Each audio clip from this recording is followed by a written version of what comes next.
What is up, guys? So for this video, I want to discuss and analyze the 5th episode of Season 4 of Better Call Saul entitled Quite a Ride. This was another absolutely incredible character and plot development driven episode that also opened with the incredibly compelling scene that was promised would take place during the timeline of Breaking Bad. So without further delay, let's jump right into this review for episode 5. Okay, so as I just stated, this episode opened with a scene that took place during the timeline of Breaking Bad, which displayed Saul Goodman frantically making his final arrangements to flee Albuquerque, while Francesca simultaneously shred documents in his office. During this scene, we notably saw Jimmy break open a panel of a wall in his office and obtained what looked to be a shoebox, and then proceeded to tell Francesca that when the police come to talk to her, to say absolutely nothing and to just ask for her lawyer, which was then followed by Saul giving Francesca what looked like a business card for an unknown lawyer, and then told Francesca to tell this lawyer that Jimmy gave her this lawyer's information. So, bearing these details about this scene in mind, while this scene was in fact an incredible throwback to the plot of Breaking Bad,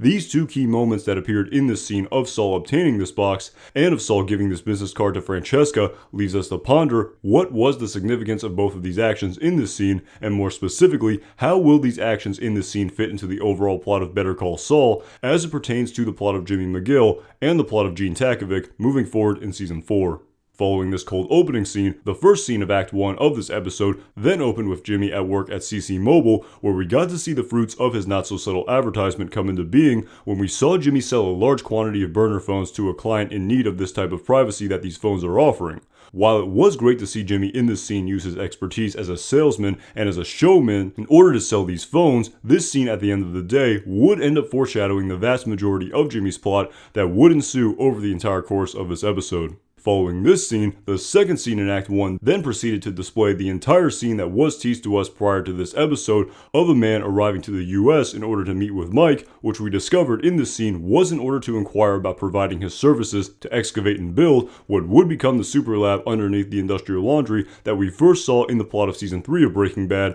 in the episode entitled Moss. However, even though following this man surveying this site for this super lab and then telling Mike that he would have no problem doing this job and would even be able to possibly do so in as short of an amount of time as 6 months, this was then followed by Mike receiving a phone call from what was implied to be Gus Fring, which was then followed by Mike stating to this man that he would be rejecting his services. So, taking all these plot details about the scene into account, while initially it appeared that this man would be the perfect man for this job and would be able to do it relatively easily and swiftly, the question still remains of why did Gus reject this man's services in spite of all of this? So with this question in mind, I think the reason that Gus rejected this man as the person to build this site had to do with the anecdote that this man told to Mike about a secret tunnel he built in El Paso. So that being said, based on everything we know about the plot of Gus Fring and Breaking Bad, it appears that Gus wants to keep this super lab a complete secret from the cartel, and due to the fact that this man has done work in El Paso, could increase the possibility that word of mouth could travel to El Paso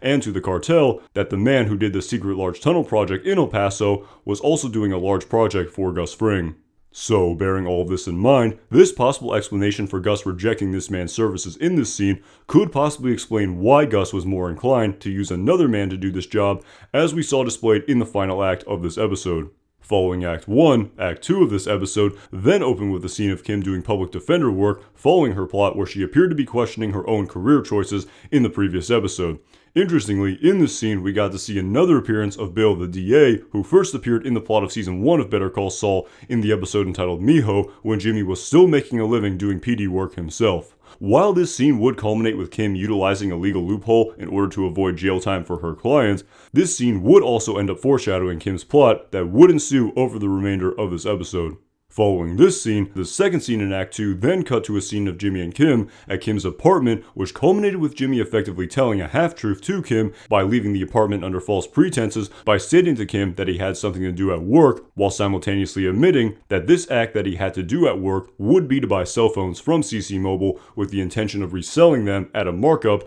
which we would see Jimmy do in the next act. Following Act 2, Act 3 of this episode would pick up with the continuation of the previous scene, which displayed Jimmy attempting to sell these phones on the street late at night, where we saw Jimmy first getting rejected by a group of young men who thought he was an undercover cop, who as a side note were actually standing outside the same laundry we first saw in Season 1 of Breaking Bad in the episode entitled Crazy Handful of Nothing, during the montage scene where Jesse sells meth late at night. following Jimmy then going to the nail salon and changing his attire in order to better fit the part, which proceeded to do wonders for his phone sales and led Jimmy to selling all these phones, including some to a gang of rather intimidating bikers at the doghouse, which made another appearance in the plot of Better Call Saul this season after first appearing in the plot of Breaking Bad in the same aforementioned montage. This scene then culminated with Jimmy getting mugged by the same group of young men who originally mistook him for an undercover cop. So with all of these details from this scene being stated, while it originally looked like things were going to go perfectly according to plan for Jimmy in this scene, it appeared that Jimmy's hubris ended up getting the best of him in this scene,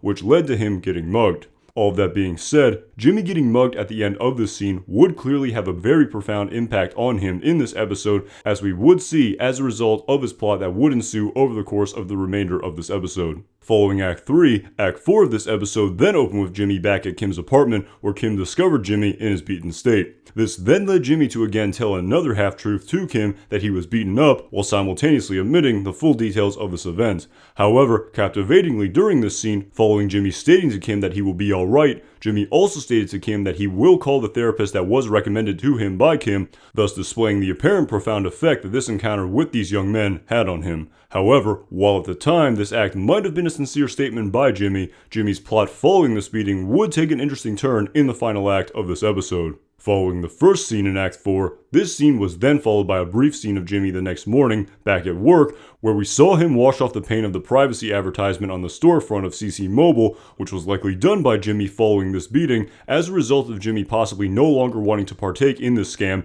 and now wanting to get his life back on track again after this event. Following this short scene, this scene was then followed by a very compelling scene of Kim, which displayed her doing more PD work, which we saw in this scene was also affecting the quality of her work with Mesa Verde. Along these lines, during this scene we saw Kim hang up on Paige from Mesa Verde, following Paige stating to Kim that there was a major problem with some paperwork, which Kim seemingly ignored and dismissed as a result of her PD work taking priority over her work for Mesa Verde. This scene would end up culminating with Kim meeting with Paige at Mesa Verde to apologize to a clearly upset Paige, who chastised Kim for not meeting her promise that Mesa Verde would be her sole and main priority. This was then followed by Kim stating that this would never happen again, which was then followed by an angered Paige stating, "I hope not," implying that this was Kim's last and final chance to correct this behavior that she has been displaying. So, taking all of these details about this scene into consideration, I think this scene truly epitomized everything that Kim has been going through over the course of the first half of this season, which seems to be causing Kim to question the value, meaning, and significance of banking law compared to helping people who have nowhere else to turn. However, while one could argue that this is a noble cause for Kim to undertake, this cause has also clearly affected her work performance for Mesa Verde, which of course is also costing Kim as well as Mesa Verde a lot of time and money. So, taking Kim's plot over the course of the first half of Season 4 of Better Call Saul into consideration, I think Kim appears to be at a crossroads in her life at this moment in time, and seems to be searching for some deeper meaning in life outside of monetary achievement via banking law. And that being said, I will be very curious to see where Kim's plot goes from here in the second half of Season 4, following all of this soul searching during the first half of the season. Following the conclusion of Act 4, the fifth and final act of this episode then picked up with Mike vetting another man to potentially build the super lab underneath the industrial laundry. Right off the bat, unlike the previous man in Act 1, this man in the scene was unequivocally a German man who could also in some way end up relating to the plot of Madrigal I discussed in my previous video. That being said, what was very notable about this man compared to the first man Mike vetted was the fact that compared to the first man, it appeared that this German man would not be able to do this job as easily or as cost effectively as the man in Act 1 who was rejected by Gus. However, as stated previously, it appears that secrecy is the prime concern for Gus in building this super lab above all else, and having an unknown German man with no ties to the US build this lab is more of a priority than time frame or cost. Furthermore, also as I discussed in my previous video, due to the fact that based on the dialogue of Breaking Bad, which indicates that this super lab will not be fully operational until possibly 5 years in the future, I think the scene in Act 5 of this episode was meant to display this fact via this German man's dialogue regarding the timetable of this project. So in light of all this, due to the fact that it will take many years for the super lab to be completed, I as a result will be very interested to see what the plot of Mike and Gus will entail in the second half of this season. That being said, in regards to this plot, while Mike has been able to avoid any major adversity so far this season, and has seemingly always been able to be in control of his own situation, as I have speculated at length in many of my previous videos,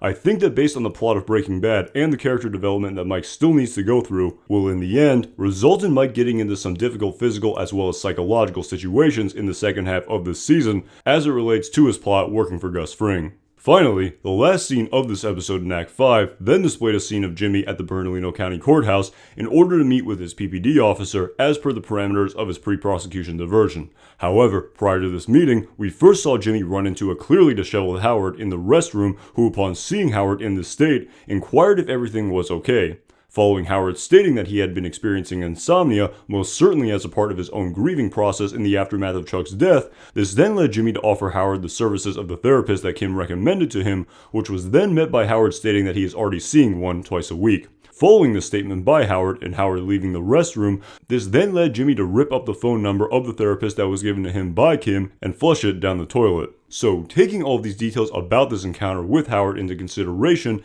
it appears that while Jimmy may have sincerely thought he would see a therapist following his mugging in this episode, following seeing what therapy had effectively done to Howard, it appears that Jimmy wanted absolutely no part in this grieving process and did not want to take part in any introspection or reflection if it meant causing him to grieve like Howard. That being said, this possible explanation for this scene also seemed to manifest itself during Jimmy's meeting with his PPD officer as well. During this meeting, following some boilerplate questions, which were then met with boilerplate answers, Jimmy's PPD officer then asked Jimmy what he plans on doing once his PPD is up. Following this question, Jimmy then proceeded to give a long, passionate answer about how once this process is over, he will get his law license back, resume his work as a lawyer, seemingly alluded to starting up Wexler McGill again, and also claimed that through this entire process he will be a damn good lawyer and people are going to know all about it. So, all of that being said, I think this impassioned answer by Jimmy to this question that he will be a lawyer again stemmed from his entire plot that transpired over the course of this episode, which included the aftermath of seeing Howard in the state he was in, which I think in many ways made Jimmy realize that he did not want to waste time looking back and reflecting and just wanted to keep moving forward and pushing ahead in life. Moreover, I think the aftermath of Jimmy effectively returning to his Slippin' Jimmy days in this episode also contributed to this answer as well. That being said, while I think that Jimmy clearly enjoyed returning to his old ways, at the same time, I think that this mugging also beat some sense into him and made him realize that there really was no future in these small-time scams, and if he really wants to achieve notoriety and success in life, this would only come as a result of him being a lawyer again. Which moving forward in the plot of Season 4, looks like will be the driving force behind Jimmy's actions and motivations in the second half of the season. So, with all of these plot details about the 5th episode of Season 4 being stated, in my opinion, I thought this was another incredibly captivating and compelling plot and especially character development driven episode, which really seemed like a finale for the first half of Season 4 that has also seemingly set us up for all of these characters to make some significant strides in their respective plot and character development in the second half of this season that will also seemingly push the characters who first appeared in the plot of Breaking Bad, like Jimmy, Mike, and Gus, even closer to assuming the roles they had when we first met them in the plot of Breaking Bad, and will also seemingly begin to display the reason why characters like Kim, Howard, and Nacho do not appear in the plot of Breaking Bad as well. All of which I cannot wait to see transpire over the course of the next 5 weeks. Alright guys, thank you so much for watching this review. If you enjoyed this review, make sure you give it a thumbs up, and definitely make sure you hit that subscribe button so you don't miss any new videos where I discuss and analyze the plot of Season 4. As always, my name is Anton Jackson. Thanks again for watching.